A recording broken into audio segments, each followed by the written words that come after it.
Commander Jake Sullivan pressed his face against the cold metal window of the ship. Below him, the planet Aquatica Prime spun like a giant blue marble. He had seen many worlds in his 20 years of space travel, but none like this one. The entire planet was covered in water. Dark blue oceans stretched as far as his eyes could see. Small rocky islands dotted the surface like tiny specks of dirt on a clean blue shirt. "Sir, we are getting some strange readings from down there," said Lieutenant Amy Carter. She sat at her control panel, watching the green lights flash on her screen. Her hands moved quickly over the buttons as she tried to make sense of what the sensors were telling her. Jake walked over to Amy's station. The numbers on her screen made his stomach feel tight with worry. "What kind of readings?" "Big things moving under the water. Really big things. And there are a lot of them." Amy pointed to her screen where dozens of red dots moved slowly across, a map of the ocean. "Some of these creatures are bigger than our ship." Captain Lisa Brooks entered the room. Her boots made sharp clicking sounds on the metal floor. She had been in charge of this mission since they left Earth 6 months ago. Her face looked tired, with dark circles under her eyes. "Any word from the other ships that came here before us?" Jake shook his head. "Nothing, Captain. The UES Pacific went silent 3 weeks after they arrived. The UES Atlantic lasted only 5 days. The commercial mining ship Deep Blue never sent a single message after they entered orbit." Lisa walked to the big window and stared down at the blue world below. 3 ships, 3 crews, all gone without a trace. She turned back to Jake. "And now they want us to figure out what happened to them." Dr. Kevin Walsh looked up from his research table. Papers and computer screens covered every inch of space around him. "Captain, I have been studying the data from previous missions. This planet is not just dangerous because of its creatures. The whole ecosystem seems to work together against anything that comes from space." "What do you mean?" Lisa asked. Kevin stood up and walked to a large screen on the wall. He pressed some buttons and pictures of sea creatures appeared. "Look at these. Jellyfish that can eat through metal. Fish with teeth harder than diamonds. Squid that can grow to be 300 feet long. But that is not the scary part." "Then, what is?" Jake asked. "They all seem to know when something enters their space. The moment a ship lands on the water, every dangerous creature in a 100-mile area starts moving toward it. It is like they can talk to each other." Amy looked up from her control panel. "Sir, I am picking up more movement down there. Whatever is in those oceans knows we are here." Lisa felt a cold chill run down her back. She had fought in 3 wars and seen things that would give most people nightmares. But something about this blue world made her more afraid than she had ever been. "How deep are those oceans?" "The deepest parts are over 15 miles down," Kevin answered. "The pressure down there would crush a human body in less than a second. Even our strongest submarines can only go down about 5 miles before they start to break apart." Jake walked back to the window. Far below, he could see what looked like shadows moving under the water. They were huge, dark shapes that seemed to glide through the depths like living clouds. "Why do we need this planet so badly? There have to be easier places to mine." Lisa joined him at the window. "The minerals under these oceans are worth more than the entire Earth economy.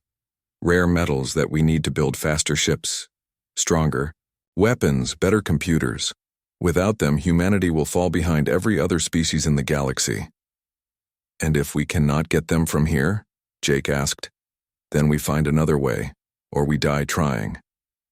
Dr. Kevin pulled up more pictures on his screen. These showed the wrecked pieces of ships that had been found floating on the ocean surface. "The creatures down there do not just attack randomly. Look at these damage patterns. They target the most important parts of each ship first.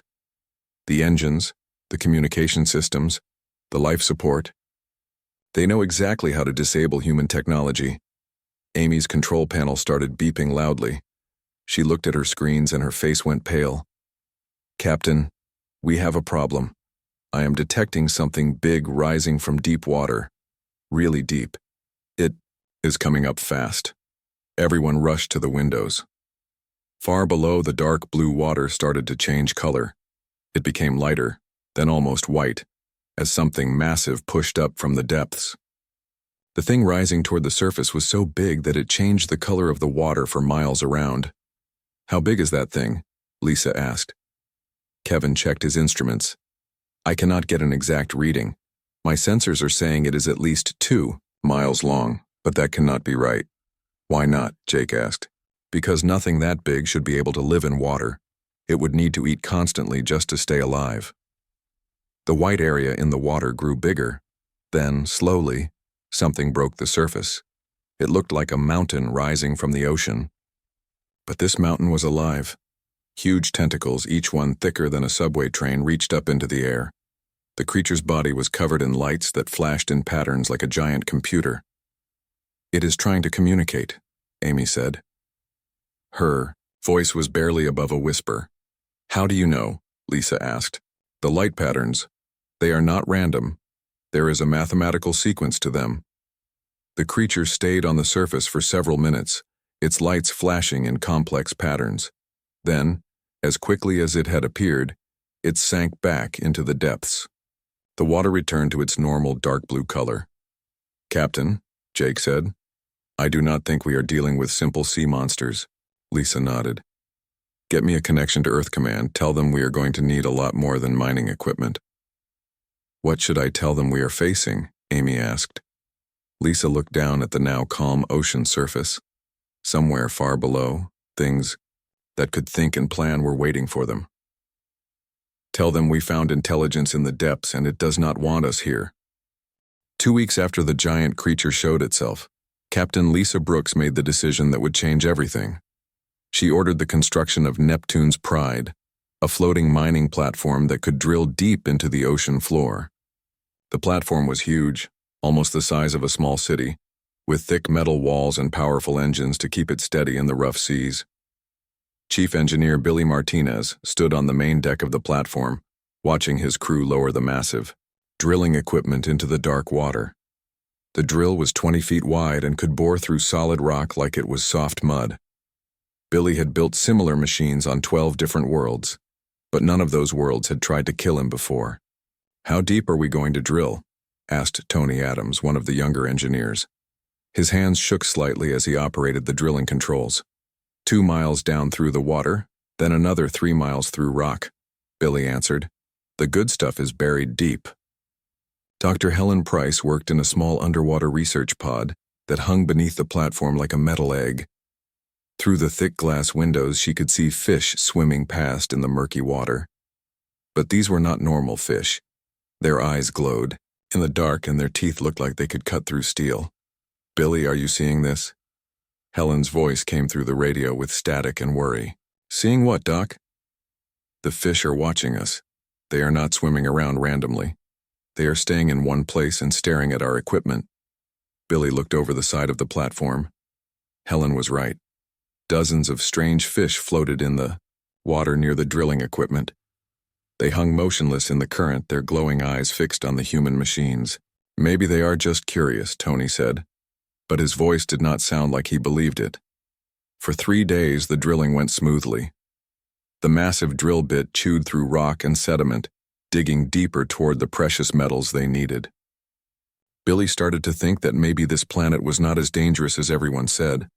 Then on the 4th day, everything changed. The attack came without warning. Billy was checking the drill's progress when a tentacle the size of a subway car wrapped around the platform's main support beam. The metal groaned and bent under the pressure. "What the hell is that?" Tony shouted. More tentacles emerged from the dark water. Each one was covered in lights that blinked in patterns. The lights were not random. They pulsed in mathematical sequences, like some kind of code. "It is trying to talk," Helen said from her underwater pod. "The light patterns are too complex to be accidental." The creature lifted part of its body above the water. It looked like a cross between a giant squid and a living computer. Its skin was covered in patches that glowed different colors. Its eyes, each one the size of a car window, stared at the humans with obvious intelligence. Lieutenant Commander Ray Douglas led the platform's security team. He had fought alien pirates and space monsters, but nothing had prepared him for this. All weapons fire at will. The security team opened fire with laser rifles and plasma cannons. The beams hit the creature's skin and bounced off like light hitting a mirror. The creature did not seem hurt at all. If anything, it seemed annoyed. Our weapons are not working, Ray shouted into his radio. The creature's response was swift and terrible. It reached one tentacle toward the drilling equipment and wrapped around it like a python. With one smooth motion, it pulled the entire drill assembly out of the ocean floor and tossed it aside like a broken toy. That drill weighed 300 tons, Billy said in shock. Nothing should be strong enough to throw it around like that. But the creature was not finished. It made a sound that came from deep in its body, a low rumbling that made the platform shake. The sound traveled through the water for miles in every direction. What was that? Helen asked. I think it just called for help, Dr. Kevin Walsh answered from the main ship above. His sensors were going crazy with new readings. I am detecting movement all across the ocean floor. Hundreds of large creatures are heading this way. The water around the platform began to change. It became lighter in color as more creatures rose from the depths. Soon, the humans could see dozens of giant forms moving beneath the surface. Some looked like the first creature covered in tentacles and lights. Others were different, with shells like massive crabs or bodies like living torpedoes. They are surrounding us, Ray reported. We are completely cut off. The creatures did not attack right away. Instead, they formed a circle around the platform and began to communicate with each other. Their lights flashed in complex patterns that hurt to look at directly. The patterns moved from one creature to another like a conversation made of living light. Communications officer Jenny Liu worked frantically at her computer, trying to decode the light patterns. I am getting something, she said. The patterns have structure, grammar. This is definitely a language. What are they saying? Lisa asked from the command ship. I can only translate part of it, but I think they are discussing what to do with us. Some of the patterns repeat over and over. Words like invaders and surface dwellers and something that might mean punishment. The largest creature, the one that had first attacked the platform, swam closer. Its lights began flashing, in a slow, deliberate pattern. The message was simple enough that even the basic translation programs could understand it. Leave now or be destroyed. Billy looked at the twisted remains of his drilling equipment floating in the water. 300 tons of the best human engineering, destroyed like it was made of paper. Captain, I do not think we have much choice. Here. But Captain Lisa Brooks had not become a commander by backing down from fights. Negative. We have orders to establish mining operations on this planet. Earth needs these resources. Captain, Jenny said, I'm picking up more transmissions. The creatures are not just talking to each other. They are sending messages into deep space. To who? I do not know, but the signals are being sent to at least 12 different star systems. Dr. Helen Price, still trapped in her underwater pod, surrounded by curious sea creatures, made the discovery that would change everything. Captain, you need to see this. I am detecting artificial structures on the ocean floor, buildings, cities. This is not just their planet. They built a civilization. Down here, the implications hit everyone at the same time. They were not dealing with smart animals. They were dealing with an advanced alien species that had built cities in the depths of their ocean world, and humanity had just declared war on them by trying to drill into their home. Captain, Ray said, what are your orders? Lisa looked down at the water where dozens of intelligent creatures waited for her answer. Their lights pulsed with what could only be described as patience. They were giving her a chance to leave peacefully. Prepare the platform for emergency departure, she said finally. But do not abandon the site completely. Set up monitoring equipment. I want to know everything about these creatures before we make our next move. As Neptune's pride pulled away from the drilling site, the creatures did not follow. They simply watched from the water, their lights continuing to flash in patterns that no human yet understood. But their message was clear enough. The oceans belonged to them, and they would fight to keep it that way. 3 months after the first attack, Colonel Steve Parker stood in the war room of the UES Leviathan. humanity's newest and strangest warship. The ship looked nothing like the sleek star cruisers that patrolled Earth's space. Instead, it was built like a giant submarine with a hull that could bend and twist like living skin. The walls inside were covered with tubes filled with blue liquid that helped the ship survive the crushing pressure of deep water. "Gentlemen and ladies," Steve said to his team, "the creatures down there made one big mistake. They think we will fight like every other species they have met." Dr. Carol Evans stood at the front of the room, holding a tablet filled with medical data. She had spent the last 3 months doing something that most people would call impossible. She had been changing human bodies to work underwater. "The modifications are complete," Carol announced. "We can now survive in water pressure that would crush a normal human in seconds. Our lungs can process oxygen from water for up to 6 hours. Our eyes can see clearly even in the darkest depths." Captain Lisa Brooks, who had volunteered to be the first test subject, stood up slowly. Her skin had a slight blue tint now, and when she breathed, small slits on her neck opened and closed, like gills. "The changes feel strange at first, but they work. I can swim faster than any dolphin and dive deeper than any whale." Steve nodded. "How many volunteers do we have for the full modification?" 2,000 so far, Carol answered. "Marines, engineers, scientists, all willing to change their bodies to fight in the alien environment." Lieutenant Commander Ray Douglas raised his hand. "Sir, what about weapons? Our guns do not work well underwater." "We are not using guns," Steve said with a grin. "Show them, Carol." Carol pressed a button on her tablet. A video appeared on the main screen showing humans swimming through dark water. But these humans moved like they belonged there. They swam alongside schools of fish, their modified bodies cutting through the water without any effort. "We learned something important," Carol explained. "The ocean creatures are not evil. They are protecting their home. But they communicate through light patterns and chemical signals. We can learn to speak their language." On the screen, one of the modified humans approached a group of large fish. Instead of running away, the fish swam closer. Lights under the human's skin began to flash in the same patterns the fish were using. "We are not invading their world anymore," Steve said. "We are joining it." Sergeant Tim Brooks had been one of the first volunteers for the body changes. His team of 12 modified Marines could now breathe water and swim at incredible speeds. They had spent weeks learning to communicate with the sea creatures using light signals and chemical scents. "The smaller creatures are starting to trust us," Tim reported. "Yesterday, a group of dolphins helped us map the underwater canyons near the main alien city." Dr. Kevin Walsh had also undergone the modifications. His gills fluttered as he spoke. "The aliens call themselves the Depth Wardens. They have been living in these oceans for thousands of years. They built their cities in the deepest parts where the pressure is strongest." "What do they want?" Steve asked. "Protection," Kevin answered. "They have seen other species drain entire worlds of their water. They think we are here to steal their oceans."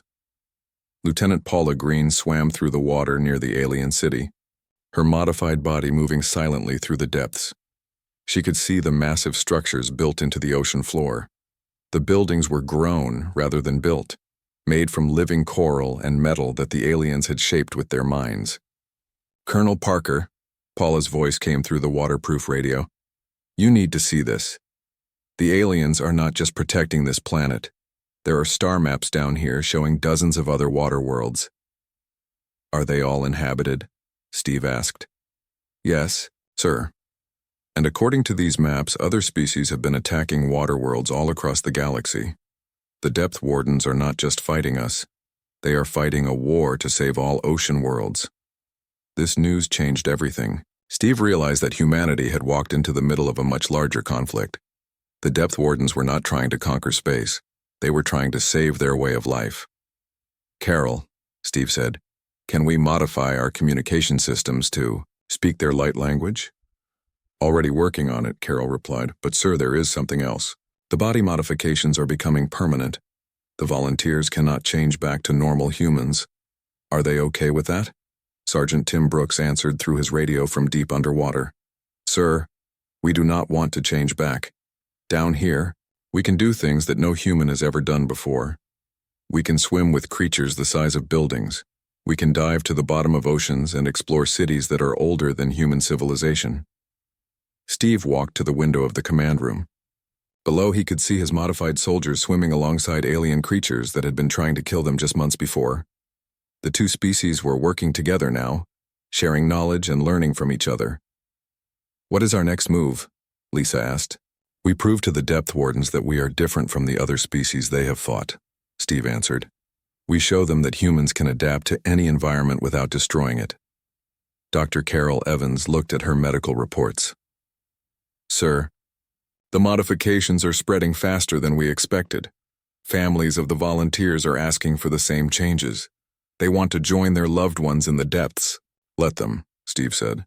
"But make sure they understand. Once they change, there is no going back. They will be something new. Not quite human, not quite alien, but something that can live in both worlds." Over the following weeks, more humans chose to undergo the modifications. Children born to modified parents could breathe both air and water from birth. They played with alien sea creatures like Earth children played with pets. The war between humans and the depth wardens slowly became something else. It became a partnership. Modified humans helped the aliens defend other water worlds from species that wanted to drain them dry. In return, the aliens shared their knowledge of ocean biology and underwater technology.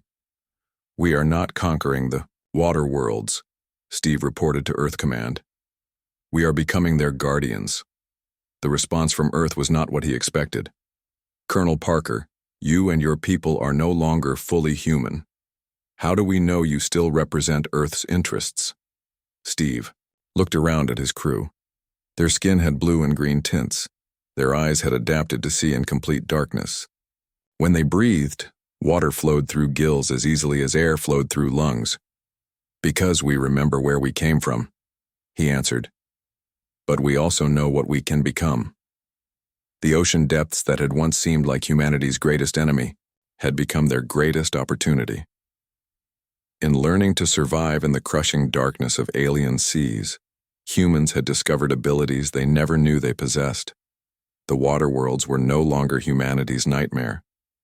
They had become humanity's new frontier. 8 months into the war, Admiral Chris Kane stood on the bridge of the UES Leviathan, watching something that made his blood run cold. Through the reinforced windows, he could see massive shapes moving through space toward Aquatica Prime. These were not metal ships built in factories. These were living vessels, grown like plants but bigger than any spacecraft humanity had ever built. "How many are there?" Chris asked his communications officer. 15 bioships so far, sir. Each one is carrying what looks like millions of life forms. Our sensors cannot get exact numbers because the ships themselves are alive." Chris had been fighting wars for 30 years, but he had never seen anything like this. The alien vessels looked like giant sea creatures that had learned to swim through space instead of water. Their hulls rippled and moved like muscle, and they left trails of blue mist behind them as they traveled. "Sir," reported Lieutenant Jenny Liu, "we are receiving a transmission from the lead bioship. It is using the same light language as the depth wardens." "What does it say?" "The message is simple. Surrender or be destroyed, but sir, there is more. They are not just threatening us. They are calling us traitors to the surface world." Dr. Kevin Walsh, his gills fluttering as he breathed the ship's water-enriched air, studied the sensor readings. "Admiral, these creatures are not from Aquatica Prime. They are from dozens of different water worlds. The depth wardens have called for help from their entire empire." The truth hit Chris like a physical blow. The war had never been about just one planet. Humanity had stumbled into a conflict that spanned the entire galaxy. On one side were species that lived on dry land and wanted to control or drain water worlds. On the other side were the aquatic species that had built an empire in the depths of 1,000 oceans. "How did we miss this?" Chris asked. "Because we were thinking too small," answered Dr. Carol Evans. "We thought we were dealing with smart animals. But the depth wardens are part of something much bigger. They are the guardians of every water world in known space." Marine Sergeant Lisa Reynolds had been underwater for 6 hours, exploring the deepest parts of Aquatica Prime with her modified body. Her team had discovered something that changed everything they thought they knew about the planet. Admiral Kane, Lisa's voice came through the underwater communication system. You need to see what we found down here. What is it, Sergeant? The ocean floor is not natural. The whole thing is artificial. This entire planet is one giant machine. Chris felt his heart skip a beat. What kind of machine? A computer, sir. The biggest computer ever built. It controls the evolution of every creature in the ocean. The depth wardens did not just build cities down here. They built a world that can create new life forms in days instead of millions of years. The discovery changed everything. The water worlds were not just planets with oceans. They were living factories that could design and build new creatures, faster than any biological process should allow.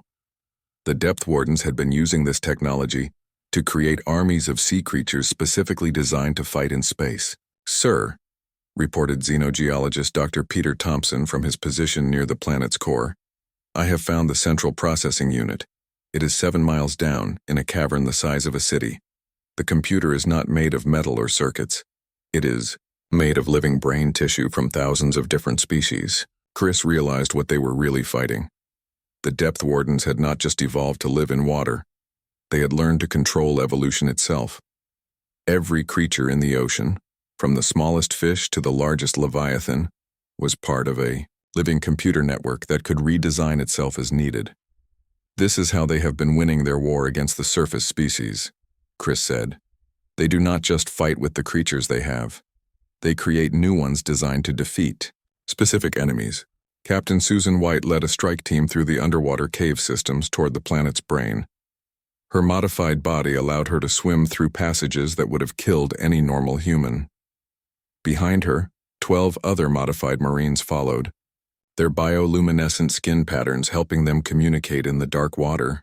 The biocomputer knows we are coming, Susan reported. I can feel it watching us. The water itself is transmitting information about our location. Can you reach the central processor? Chris asked. Yes. But sir, I do not think we should destroy it. This computer is not evil. It is trying to protect water worlds from species that want to drain them dry. The strike team reached the central chamber where the planet's brain was housed. The sight took their breath away. The computer was beautiful, made of coral and living tissue that glowed with soft colors. Streams of information flowed through it like rivers of light. It is magnificent, whispered Dr. Michelle Cox, the team's computer specialist. This is not just a computer. It is a living library of every species that has ever lived in these oceans. Michelle approached the central processing unit carefully. Her modified neural pathways, changed to work underwater, began to resonate with the alien computer. She could feel the vast intelligence that lived within it. Admiral, Michelle said, I can communicate with it. The computer is not hostile. It is afraid. Afraid of what? Of extinction. It has watched other species drain entire water worlds until they became dead rocks floating in space. The depth wardens are not trying to conquer the galaxy. They are trying to save it. Through Michelle's connection, the biocomputer shared its memories. Chris and his crew watched in horror as images flowed through their minds. Planet after planet, once covered in beautiful oceans, now reduced to barren wastelands. Entire species of aquatic life, extinct because other races had stolen their water. How many worlds have been destroyed? Chris asked. Hundreds, Michelle answered. Maybe thousands. The computer has been keeping track for over 1 million years. The alien bioships were now entering orbit around Aquatica Prime. Their living hulls opened like flowers, releasing swarms of creatures designed for space combat. Some looked like giant jellyfish that could survive in vacuum. Others were armored, like tanks, but could swim through space as easily as water. Admiral, reported Lieutenant Commander Ray Douglas, the bioships are taking positions around the planet. They are not attacking yet, but they are ready. Chris realized that humanity had reached a turning point. They could fight the aquatic empire and probably lose, destroying themselves and possibly the last hope for protecting water worlds. Or they could do something that no surface species had ever done before. Open a channel to the bioships, Chris ordered. I want to speak directly to their commander. Sir, Are you sure about this? We are not going to win this war by fighting, Chris said. We are going to win it by proving we are different from every other surface species they have encountered. The communication channel opened and Chris found himself speaking to an intelligence that had been protecting water worlds for thousands of years. The conversation would determine not just the fate of humanity, but the future of every ocean in the galaxy. We are not here to drain your worlds, Chris said through the light language translator. We are here to help you protect them. The response came back immediately. Prove it. The final battle for Aquatica Prime took place 7 miles beneath the ocean surface, in a place where the pressure would have crushed any normal human instantly. Commander Danny Foster led his team of modified Marines through the crushing darkness, toward the planet's heart. Their bodies had changed so much that they barely looked human anymore.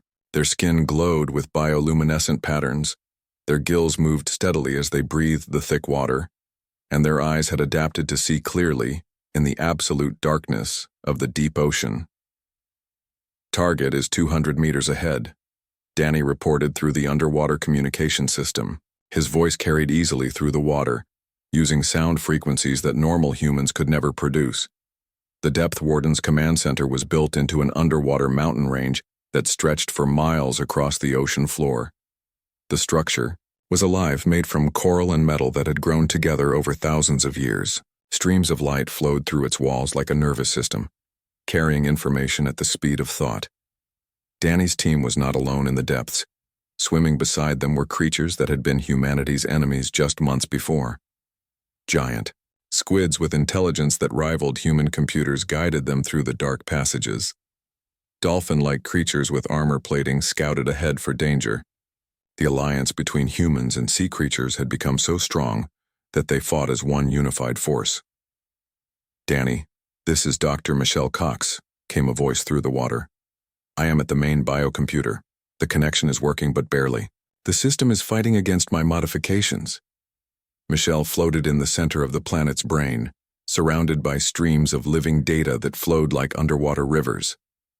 Her modified neural pathways allowed her to interface directly with the alien computer, but the process was dangerous. Too much connection and she would lose her human consciousness forever. What is it telling you? Admiral Chris Kane asked from the surface ship. It is scared, Michelle answered. The biocomputer has been alive for over 1 million years. It has watched hundreds of water worlds die. Every time a surface species finds a water world, they drain it and leave it dead. Through Michelle's connection, the computer shared its memories with the human fleet. Everyone could see the images flowing through their minds. Beautiful blue worlds covered in vast oceans full of life and wonder. Then came the surface ships with their massive pumps and drilling equipment. The water was sucked away, the sea creatures died, and the planets became empty shells drifting through space. How many worlds? Chris asked. Over 3,000, Michelle replied. 3,000 water worlds, all dead, all drained by species that could not understand what they were destroying. Lieutenant Commander Alex Stone swam through the deepest trenches of the planet, negotiating with the oldest and wisest of the Depth Wardens. These ancient creatures had lived for thousands of years, and they remembered every species that had ever threatened their worlds. They do not trust us, Alex reported. They have seen too many surface dwellers make promises they did not keep. The ancient Depth Warden that Alex was speaking with was enormous, easily the size of a building. Its tentacles were covered in scars from battles fought across the galaxy. When it spoke through light patterns, its message was clear. Surface species always lied. We are different, Alex insisted, his own bioluminescent patches flashing in the alien language. We do not want to take your water, we want to protect it. The ancient creature's response was a challenge. Prove it. Above them, the battle raged between the human fleet and the bioships that had arrived from across the galaxy. But this was unlike any space battle ever fought. The bioships did not use weapons of metal and energy. Instead, they released swarms of creatures that had been designed specifically to fight in the vacuum of space. Captain Susan White commanded a squadron of modified human pilots who flew ships filled with water instead of air. These pilots could survive in space or underwater with equal ease. They fought alongside creatures that looked like living torpedoes, darting between the bioships with incredible speed. "The enemy ships are not trying to destroy us," Susan reported. "They are trying to capture our vessels intact." "Why?" Chris asked. "I think they want to study us. They have never seen surface dwellers who could adapt to water environments." Dr. Michelle Cox made the breakthrough that ended the war. Deep in the planet's biocomputer, she discovered something that no one expected. The computer was not just protecting water worlds from surface species. It was trying to find a species that could live in both environments. "Admiral Kane," Michelle said, her voice filled with excitement and fear, "the computer has been searching for 1 billion years for a species that could bridge the gap between surface and water worlds. It has been waiting for someone like us." "What do you mean?" "Every species the computer has encountered has been either fully aquatic or fully terrestrial. But humans can change. We can adapt our bodies to survive in any environment. The computer thinks we might be the answer to the war." The revelation changed everything. The depth wardens were not trying to destroy all surface species. They were trying to find one that could understand both ways of life. Humanity's greatest strength, their ability to adapt and change, was exactly what the galaxy needed. "Michelle, can you communicate our intentions to the computer?" "I am trying, but it wants proof. It wants us to show that we can protect water worlds without destroying them." The proof came from an unexpected source. Admiral Chris Kane made a decision that would change the course of human history. He ordered all human ships to stop their attacks and instead begin working with the bioships to defend Aquatica Prime from a new threat. Long-range sensors had detected a fleet of ships approaching from deep space. These were not bioships or human vessels. They belonged to the Zephyrian Empire, a species that had been draining water worlds for centuries. The Zephyrians had come to Aquatica Prime to steal its oceans, just as they had done to hundreds of other worlds. "All human and depth warden forces," Chris announced. "We have a common enemy approaching. The Zephyrians will destroy this world if we let them." The response was immediate. Human ships and bioships formed a defensive line around the planet. Modified human marines swam alongside alien creatures, preparing to defend their new home. The war between surface and water dwellers had become an alliance against a greater threat. The battle against the Zephyrian fleet lasted 3 days. Human technology combined with alien biology created weapons and tactics that neither species could have developed alone. Modified humans could survive in space or underwater, allowing them to fight in environments where other species would die. When the Zephyrian fleet was finally defeated, something unprecedented happened. The planet's biocomputer, through Dr. Michelle Cox, made an offer to humanity. "Join us," the message said. "Become the guardians of water worlds. Help us protect the oceans of the galaxy." Admiral Chris Kane looked around at his crew. They no longer looked fully human. Their bodies had adapted to survive in environments that would kill normal people, but they were still human in the ways that mattered. They still remembered their home, their families, their values. "We accept," Chris said. Within a year, human colonies existed on dozens of water worlds. Children were born who could breathe, both air and water, swim faster than dolphins, and communicate with alien species through patterns of light. These new humans became the bridge between two very different ways of life. The water worlds that had once been humanity's greatest enemy became their greatest strength. When other species looked at endless oceans, they saw obstacles or resources to be exploited. When humans looked at those same oceans, they saw new homes and new possibilities.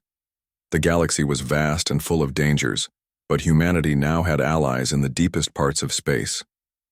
They had learned that survival was not about conquering environments, but about becoming part of them. In the crushing depths of alien seas, humanity had found not just new worlds, but a new way of being human.